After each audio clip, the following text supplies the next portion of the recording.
Hello મિત્રો, કેમ છો તમે બધા? આઈ હોપ તમે બધા મજામાં હશો. તો ચાલો આજની આપણી રેસીપી છે ટમેટાની ચટણી બનાવીશું, જે તમે ભજીયા સાથે પકોડા સાથે પણ તમે આ ચટણી ખાઈ શકો છો. તેના માટેના ઇન્ગ્રેડિયન્ટ્સ જોઈ લઈએ.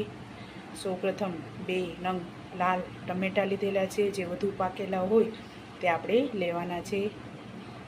આદું લસણ ખાંડીને લીધું છે, જરૂર અનુસાર પાણી, સ્વાદ અનુસાર મીઠું, હળદર, વઘાર માટે રાઈ, કશ્મીરી મરચું, ધાણા જીરું પાવડર, હિંગ અને ખટાશ માટે લીંબુ લીધેલું છે. જો જરૂર લાગશે તો આપણે નાખીશું, અગર આપણા ટમેટા તો ખાટા છે, કેમ કે એકદમ પાકેલા લીધેલા છે આપણે. ત્યારબાદ આપણે 3 મોટા ચમચા તેલ મૂકેલું છે. તો ચાલો આજની આ રેસીપી મારા પપ્પા બનાવવાના છે, તો ચાલો આપણે જોઈ લઈએ.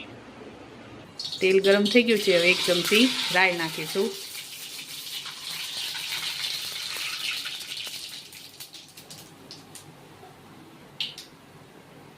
રાઈ આપણી તતડી ગઈ છે. ત્યારબાદ અડધી ચમચી હિંગ નાખીશું. ત્યારબાદ ટમેટા નાખીશું.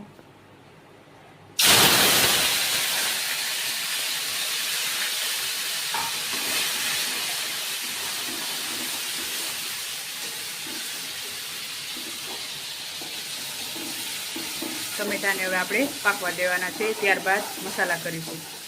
ત્યારબાદ આદું અને લસણ ખાંડેલું છે તે નાખીશું.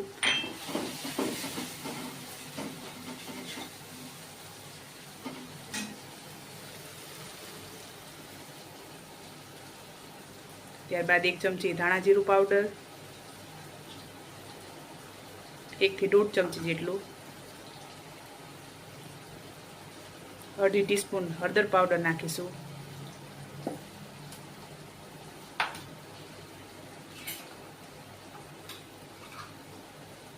સ્વાદ અનુસાર મીઠું નાખીશું.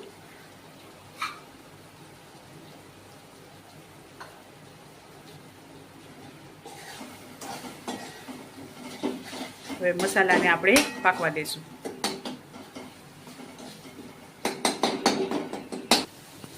ત્યારબાદ કશ્મીરી મરચું નાખીશું. જો કોઈને તીખી ભાવતી હોય તો તમે તીખું મરચું પણ એડ કરી શકો છો.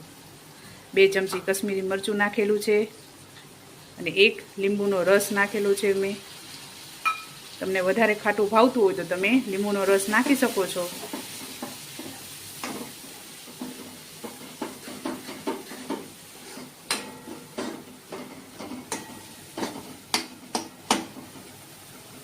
આ રીતની ટમેટાનો ભૂકો એકદમ થઈ જશે. ત્યારબાદ જરૂર અનુસાર પાણી નાખવાનું.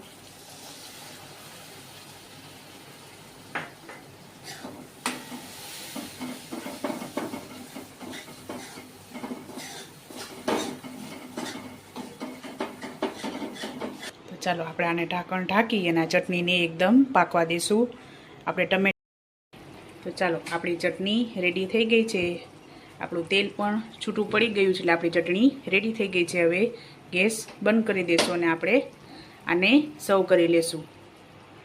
તો ચાલો આપણી ટમેટાની ચટણી તૈયાર.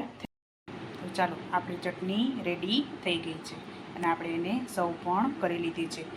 તો આ ચટણી તમે સોસ ખાતા હશો તો સોસ પણ ભૂલી જશો એવી આ ચટણી બને છે. આ ચટણી ભજીયા સાથે, પકોડા સાથે અને લુખી આપણે સાંજે ખીચડી સાથે ખાવી હોય તો પણ આપણે આ ખાઈ શકીએ છીએ. આ એકદમ ટેસ્ટી બને છે.